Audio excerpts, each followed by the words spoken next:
Subhanahu wa taala atas segala dosa yang pernah dilakukan oleh seseorang dengan syarat-syarat tertentu.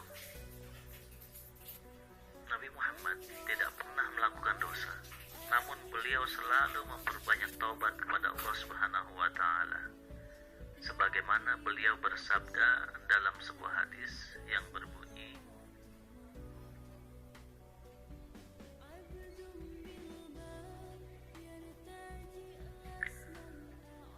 "Tubu ilallahi ta'ala fa inni atubu ilaihi kulla yaumin mi'ata marrah."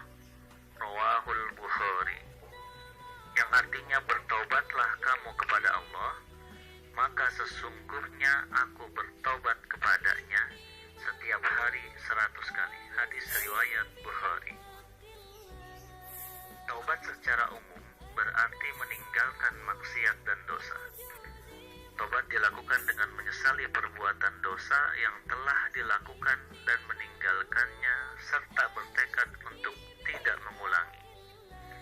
Dalam Al-Quran maupun hadis Nabi, banyak sekali ditemukan tentang perintah bertaubat. Ini menunjukkan bahwa taubat adalah sesuatu yang penting karena manusia sering melakukan dosa dan kesalahan.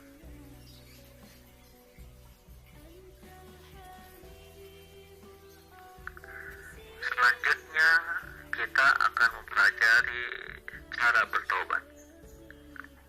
Menurut ulama, taubat adalah membersihkan hati dari segala dosa. Oleh karena itu, taubat dilakukan bukan hanya sebagai penghapus dosa, tapi juga sebagai sarana untuk mendekatkan diri kepada Allah Subhanahu wa taala. Dengan demikian, taubat penting untuk dilakukan oleh setiap orang. Bahkan Rasulullah saja yang tidak pernah melakukan dosa, beliau bertaubat dalam sehari semalam tidak kurang dari 100 kali. Lalu bagaimanakah dengan kita seharusnya? Orang yang barangkali sering melakukan dosa dan kesalahan, maka kita harus lebih sering lagi bertaubat kepada Allah Subhanahu wa taala.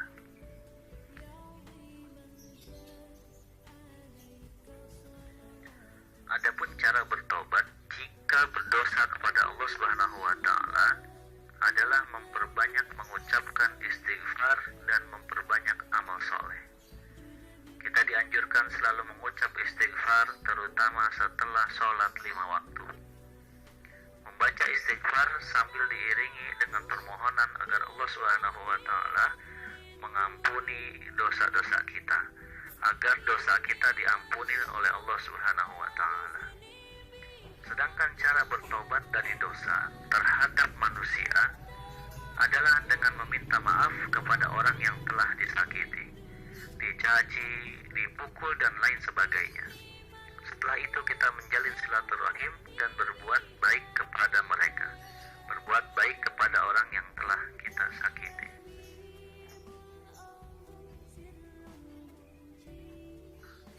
Adapun tata cara atau syarat-syarat bertaubat adalah sebagai berikut. Ada beberapa syarat yang harus dipenuhi agar taubat kita diterima oleh Allah Subhanahu wa taala. Yang pertama adalah meninggalkan perbuatan dosa itu dengan sungguh-sungguh. Lalu yang kedua, menyesali perbuatan dosa yang telah dilakukan. Dan yang ketiga, bertekad dan berjanji untuk tidak melakukan dosa itu kembali. Maka 3 syarat-syarat ini harus dipenuhi ketika kita akan bertobat kepada Allah Subhanahu wa taala.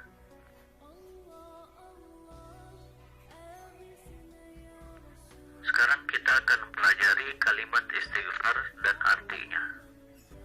Kalimat istighfar dan artinya. Bacaan istighfar banyak macamnya.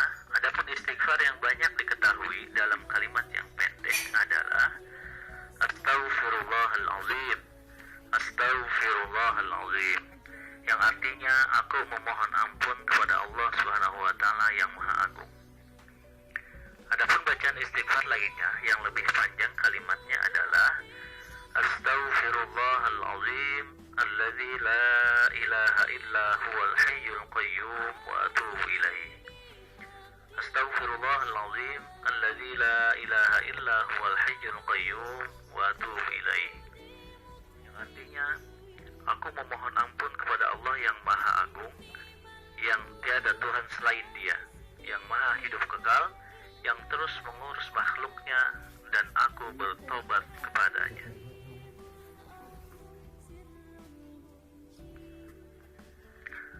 Adapun taubat yang benar-benar murni, yang muncul dari lubuk hati yang paling dalam, maka disebut dengan taubat nasuha. Taubat ini bukan sekedar taubat sebatas lisan atau hanya sesaat saja. Namun taubat ini setidaknya mencakup 3 hal, yakni sesal, niat, dan meninggalkan. Dalam bertobat harus ada penyesalan atas dosa dan kesalahan yang telah dilakukan. Lalu setelah itu bertekad dan berniat dengan sungguh-sungguh untuk tidak mengulangi dan meninggalkan dosa tersebut.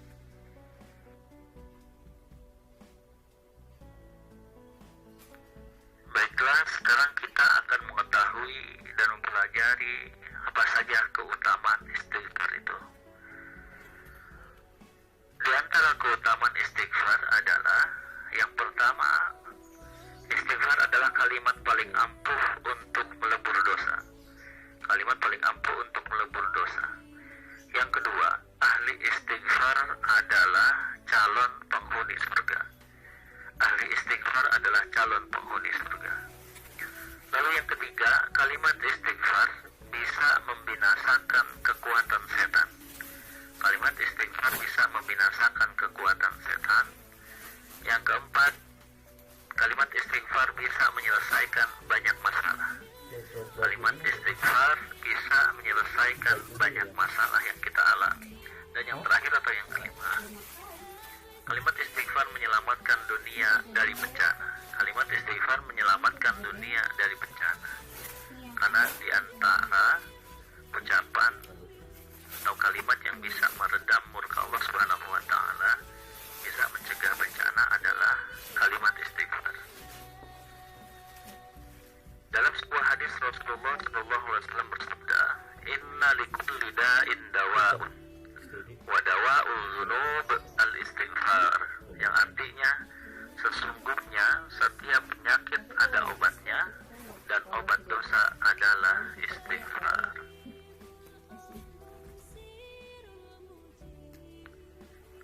Alhamdulillah, demikian pembahasan tentang kalimat thayyibah, taubat. Semoga bahasan tersebut dapat difahami dengan baik dan selalu kita amalkan dalam kehidupan kita sehari-hari. Dan semoga Allah Subhanahu wa taala jadikan kita termasuk hamba-hambanya yang selalu beristighfar sebagaimana Rasulullah sallallahu alaihi wasallam. Amin ya rabbal alamin. Baiklah, di akhir bahasan ini bisa ucapkan wassalamualaikum warahmatullahi